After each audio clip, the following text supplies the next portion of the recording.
You're listening to Talking Threat Intelligence, a podcast dedicated to uncovering the new challenges of today's threat landscape. Each episode, we connect with some of the world's leading practitioners to share stories from the front lines of corporate security. And now, on to the show. Hey everybody, and welcome back to another episode of Talking Threat Intelligence. I'm your host, Robert Value.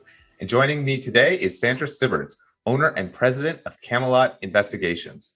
Now, Sandra, last week, you and I had a really great conversation about your work. Obviously, your job involves investigating people online for your clients, usually people that want to stay hidden. So I thought there was no one better to kind of hold up to the mirror for all of us and explain what we can do to keep our clients, like executives and other VIPs, safe online. So I'm thinking a great place to just get started might be how has the internet and social media changed the landscape with regards to online privacy? That's a really good question because, as we all know, the internet is not private. And it's funny, somebody said that to me in a class once. I was like, is there any privacy on the internet? And somebody yelled out, Sandra, it's the internet. And I thought that was such a great comment because what's happened is we all know that we have social media out there, whether it's you set up accounts yourself or you possibly have webmail that gets breached. There's so many different things that can happen out there. Then you have third-party marketers that will sell your information from whatever accounts you might have set up. And then these companies post your information, whether it's your full name, other names you use, your date of birth or your age, your address histories, your phone numbers. And this all comes from third-party marketers that you didn't even know was going to put it out there. So when you have these changes nowadays, it's getting worse, by the way. I look back 15 years ago and there wasn't nearly as much information out there as there is now. So the landscape changes each year. And the one recommendation I always tell everybody is you should be looking at yourself every couple of weeks online, Google yourself, Bing yourself, and all of that. Look for you as an individual, look at your companies, because the landscape has really expanded to the point of everybody believes that you should just be out there and available. And unfortunately, that can be a real danger. So there are a lot of things that you can do to protect yourself. I've had some of this conversation now over the past couple of years with, maybe friends and family about privacy online. And a lot of people are kind of dismissive when you start talking about the subject. Like, well, I know my credit card's out there. I know my home address isn't out there, they know of. They're kind of not too worried about a lot of the metadata and things like that. I'm sure you've had conversations like that where people might say you're a little tinfoil hat. How do you respond to people like that? Oh, that's so funny. Tinfoil hat. I love it. The presentations that I do on anonymizing yourself online says it all, really, because what happens is I kind of put everything together in a list of starting point and then all the different things you can do to protect yourself and why you're doing it. By the time I'm done doing that in an hour presentation or 2 hours of my training, the horror on most people's faces, they're looking at me going, oh my gosh, I'm never going back on the internet again. So it becomes reality when you explain it enough for all the sources that we have and all the accesses and the things we can do to protect ourselves. But you're right. There's a new generation of people that just assume they're always going to be out there and the information is going to be available, but they're only going to provide it to those that want it, privatizing their social network accounts and things like that. The problem is what you were reaching on. There's metadata, there are scrapers, there's all kinds of things that can get us to the next level to obtain information, even when they think they're privatizing it. So the tinfoil hat theory, it's something that people can look at you at the beginning and go, I don't really think that it's all out there. But as soon as you start explaining it, then they realize just how severe it can be and how much more protective you have to be. It's a scary world out there. And when you have people that are capable of obtaining information in all kinds of unusual ways, luckily I do that for good, not evil, but everything that I'm capable of doing, criminals are doing, and they're doing it on a higher level. So one of the things I always tell everybody, if the bad guy wants it, they're going to get it. But there's a lot of things you can do to try and deter you being one of the targets.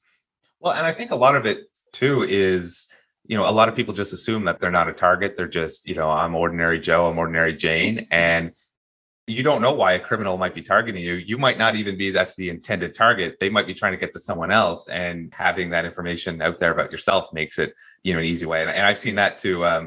some friends and family that might have been a bit more, it can happen to anybody, but I don't mean to sound very cocky about it either. No. But having that attitude that, oh, I'm not a target. And it's like, Well, it's interesting that you say that, because I talk to people about using their VPNs and antivirus and other things like that and cleaning their devices. And it's so funny because I have gotten those comments over the years. People are getting more careful now, but years ago, I would have people say to me all the time, oh, Sandra, there's nothing on my system that anybody's going to want. It's not important, but they are forgetting the reality of it might not be what's on the system, but how they can utilize it as a tool to do something else. So there's just so many more aspects of it. So you really did hit the nail on the head. That was an excellent point that you made. Thank you very much, Sandra. It makes me feel good. So I guess then the next place that would be a great place to start would just, for your presentations and your training seminars, then put in the perspective of saying, I'm a high net worth individual, you're coaching me, or I'm an executive of a big company. Where would you be telling me to get started in protecting my privacy online? Yeah, it's a really good question too, because the high profile people definitely have a higher level of vulnerability, and the bad guys out there are really looking for those vulnerabilities. There's quite a few things that you can do to bring that down. I do online vulnerability assessments for high profile individuals, for executive protection and so forth. And one of the first things I do is I'll just Google them. And what do you know? Everything comes up. But that's one of the things that we need to teach them. They need to be aware of when they are doing interviews with people, or when they are putting themselves in social media in any way, what information are they actually providing? Because one of the problems with, once we find things online that could make them vulnerable when they're traveling or just out there in general, giving up family information, some things we can't get taken down because it could be a permanent article or something on the lines of providing somebody interviewing the CEO of a company, and they talk about their family and suddenly they give the spouse's name and children's names and ages. And that's huge vulnerability because it lines it up for, perfect kidnapping or ransom. And I know that sounds extreme, but that's what happens with these top executives. So one simple factor that I will go through, besides having everything getting removed and getting the third-party marketer information down, such as online people directories and business directories, I will go through LinkedIn accounts with people and I'll explain to them, do you put your full resume out there, or are you limited on what you're providing? So what we'll do is we'll assess a LinkedIn profile. You go into the contact information. Did you list your date of birth there? Because people will actually show the day and month that they were born. That is a huge vulnerability, which is something, as a bad guy, they're going to use it against the subject, right? The next thing would be giving specifics on their activities, or giving even dates on where you've worked when you've been the CEO here or the CEO there, or maybe you're not, maybe you're just a manager.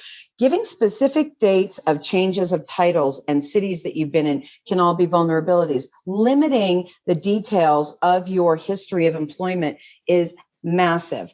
The other items that can be used against you, and when I'm talking about all of these little items, I'm meaning to put the point across that this can all snowball, where they can collect little identifiers and then collect an entire profile and then utilize that to go after them, whether it's the weakest link in a business where they can call in and make it out like they are actually an affiliate or an associate of this person because they have all this knowledge, and then they can get the information out of the people they're calling. So you suddenly put out there your different degrees that you've obtained, and you give the dates of when you obtained them. Why would you give the dates? Not a good idea. There are just all these little tweaks when you're providing it. How much information are you giving? Because every single item can be a vulnerability against that individual. Other sites out there that you're going to want to use that might be able to help you take down information instead of hiring someone like me. There's a site out there called onerep.com. And that particular site will allow you to pay a small fee, a nominal fee. And you can get that site to take your information out of all of these online people directories. So it's a great way to do it. So this is another way to protect yourself. But the best thing you can do, limit the information you're providing, control the information that you're distributing to others. And then hopefully it helps deter some, but that's going to be some of the steps that you take when it comes to your public profile and how to shut it down. And for any high profile executives, my number one recommendation to all of them, if they are the type that could be kidnapped or the family could be targeted, I recommend shutting down all social networks. Anything out there, get yourself off of it. Shut down the accounts and don't put yourself out there. Get your marketing team to handle anything that needs to go out, and don't put dates of where you're going to be. One of the points that I really liked there that you mentioned was just the snowball, was that any kind of one little thing, if I'm getting this right, one little thing in isolation might not be the end of the world. But once you kind of put together all these collage of different data, you have the entire profile on people. And I don't think that's something that you kind of intuitively grasp when you hear about this one data point that maybe got leaked, but it all kind of builds together to build that complete picture on a target. And it absolutely, you are seeing it exactly the way I was wanting to present it, because one piece leads to the second piece, leads to the second piece. And once we have the full profile, it can be used in so many ways. And it's scary how it can be used, because then you get into the social engineering of just utilizing phishing, where, you're making those phone calls. And I'm not talking about calling the house of the family. I'm talking about calling the businesses and then believing that they can give you this information. Or the phishing stuff, that those emails are going out now, you have the profile and you can make them believe that you're their best friend, or, somebody that they went to school with. And this is how and it's very disturbing how people and bad guys will use the little tidbits of information together. So it makes everyone's a vulnerability. I know you play basketball at the Y or something, how I can strike up a conversation with someone with that, or exactly like that, right? The other point, and you've mentioned this twice now, has been the third-party marketers and how the buying and selling of information is impacting privacy. Can you elaborate a bit more on that?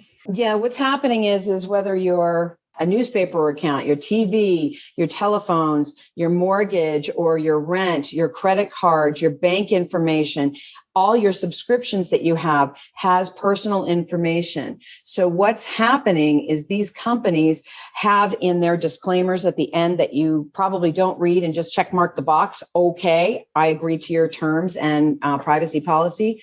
They're basically saying you're allowing them to sell your information to other companies. So then you have these online people directories and online business directories that are making money off of advertising on their site. So something like fastpeoplesearch.com or whitepages.com, they will buy all of this information from all your subscriptions and accounts, and they'll take that, compile it together, and then post it out there for everyone to see. There are ways to get yourself taken down. I mentioned one rep is all inclusive, but if you don't want to invest in that, you can then go to each site that you find yourself. As I said, I recommend everybody look themselves up a couple times a month, where you're looking at your name with the first name and the last name, and then switch it around, last name to first name.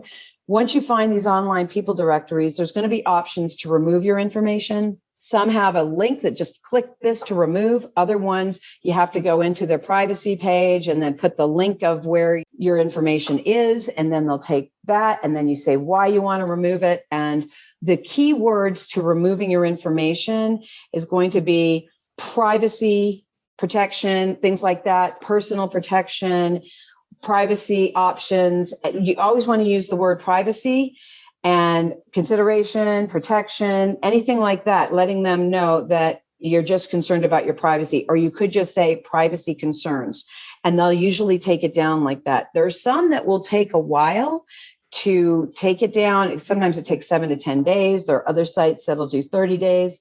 But you're still going to want to look for yourself again, because it's going to populate, because they're going to buy from new companies, and then it's going to come back up again. So the best thing you can do, knowing that your information is bought and sold every day from all of these companies that you have accounts with, keep looking for yourself and keep working at getting it taken down. Unfortunately, you're never going to probably get every single thing down. If you were caught up, in a conference, or you've been written up in an article, it's still going to be there. And public records is another problem, by the way. There are a lot of sites that do property records in the United States, and they will just put them out there, and they do it as an online directory, but they're basing it on property records, and they won't update their information. So even if somebody tries to protect their details, from that property record, they'll still have the old property information that they haven't updated to possibly an LLC instead of the person's name. It's really disturbing how easy it is to find out where somebody lives and obtain through property records that you can't get taken down because it's public record as far as filed with the government. So there's limitations, but if you just check on yourself all the time, that'll be a good thing. And of course, in North America, it's more out there than the other parts of the world, but that's still available information out there too. From my impression, the industry doesn't really want to be super regulated, so they're kind of happy to comply with a lot of that stuff. But we'll see how that kind of emerges. One issue that we've seen over the last couple of months at LifeRap is a lot of like doxings and stuff being done online and stuff kind of being posted across the web for any number of reasons. Do you have kind of any advice for tracking that and the implications that can have for executives and VIPs? Yeah, there's, well, your product, first of all, that can monitor it. But what I would recommend is for the bigger companies, anybody that they have in IT should set up a system where they are monitoring daily. So my recommendation is having somebody that knows the internet and how to do social media, probably somebody in their IT department. Set that up and keep putting out those search columns, monitoring all these different topics, because that'll be a great way for them to be aware if something happens, if chatter is happening, if there's certain search topics, especially in the hashtags. That's really important. The other thing that they can do is monitor for free through Google Alerts. Google Alerts are really easy to set up and it'll do the work for you. So something populates or gets indexed on Google, they will get notified. And the example of that is, first of all, you have to have a Gmail account, by the way. But once you set it up, the example of that is you could have a slow moving situation where you're just watching something that comes up quarterly or, an activity or an event, and maybe you're just watching that. So as you get closer to that time, you'll suddenly start getting emails that show links to all the items that they have found on this topic in Google. It's only specific to Google. And then you can just open up that email. You'll see a preview. You click on the link and it does the work and you can save everything in a file. The other one that's out there that does the same thing is there's Twitter alerts out there, and it's through a site called talkwalker.com/alerts. And you can have any email address. So these are a few little free things that you can do to watch for yourself, because what you can do is set up a Twitter alert for your name. You can set it up for your usernames that you have on different platforms. You can set it up for your email address. You can set it up for things that you're involved in, anything that relates to you, your company, and then you just set up these alerts, and every time anything gets indexed in either one, it will come up. So it doesn't even have to be a company. It can just be you. I can just set it up for myself as a person, and it'll let me know every time something populates. So these are a few really great little tools that make it easy to keep yourself a little safer and watch yourself a little bit more. How do you talk to family members about getting this stuff set up? Because I can imagine, if I'm an executive on Weirdo Privacy, I can have all my stuff locked down, but that doesn't necessarily mean my teenage kid is going to have it on lockdown, because there's sometimes a generational gap with how open people are. Do you have any tips for maybe talking to family members about that? Yeah, I do. You're making me laugh, because can you imagine being my son? The one person I feel sorry for your son a little bit. I do. I feel sorry for my son because he had to grow up with me securing everything, protecting him from everything. But it's funny now because he's 24 and he knows how to protect himself in every way whatsoever. And he still loves me. And I think he knows it was for his own good as he was growing up. So I would tell him all the time, you shouldn't be doing this. You need to protect yourself on that. Don't give your real age. Make sure that you're not doing anything that brings anybody close to your real name and things like that. And I wouldn't let him on platforms until he was age appropriate, and securing the way your system works as well, telling relatives, make sure you have your antivirus on there. Make sure you have your malware bytes that cleans the system. Make sure you're on a VPN, a virtual private network, because you're protecting your identity of your system. These are all little things that you can do, but these are conversations that I do have with my family as well as others. And it was funny because I actually had a conversation with my son about this again I don't know. It must have been a couple of years ago. And I said, oh, this happened. And I just wanted to let you know that you should be using this, this, and this, and this. And he said, Mom, are you kidding? You told me this a long time ago. I've been doing all of this for years and years and years. I found out in high school, he was in ninth grade, and he had a VPN on his cell phone. And I realized he knew how to do everything because I told him about it. So my recommendation is take the tips and then tell everybody in the family, these are the things that you're going to do. And these are the pieces that you can utilize to help protect yourself. And then again, don't be out there posting all these things openly, and don't be friending people you don't know. These are some very serious things, especially if you have teens, because they're very much involved in all of this, and they get on the gaming platforms and they have conversations with each other. And even those, you have no idea who you're really talking to. So don't give up your real information. My recommendation is always, when you're getting involved on anything online, if you can create just another Gmail account that has nothing to do with you, or a Proton Mail account, which is fabulous. It's a great system for end-to-end encryption email, but set something up. It doesn't have to be a person's name. It can be an inanimate object. You can call yourself Fluffy Puppy Dog at protonmail.com. You don't have to be a person, and utilize that. And when you're signing up for any platforms, keep your real information off of it. I know that there are certain accounts when you get older, you have to give real information, but keep that completely separated from any of the social media that you might do, or gaming platforms, or forums, or groups, or blogs. Do not bring the two together. Keep them separated so that you're protecting yourself.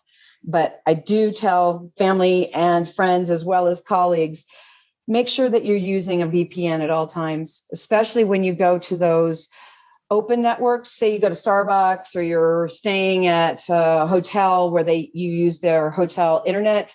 You want to have your VPN on, because an unsecured network is just a field day for any bad guys that have the software to ping and get inside your devices. So that's another way that you can really mess it up if you're not securing yourself. So make sure that you're always using a VPN, and make sure you're always utilizing Malwarebytes to clean your system. I use it daily. It gets rid of all the data mining, all the vulnerabilities that you might have put on your system. I use CCleaner. It's another free download that you can use to clean your system. Again, works in conjunction with Malwarebytes. They work well together.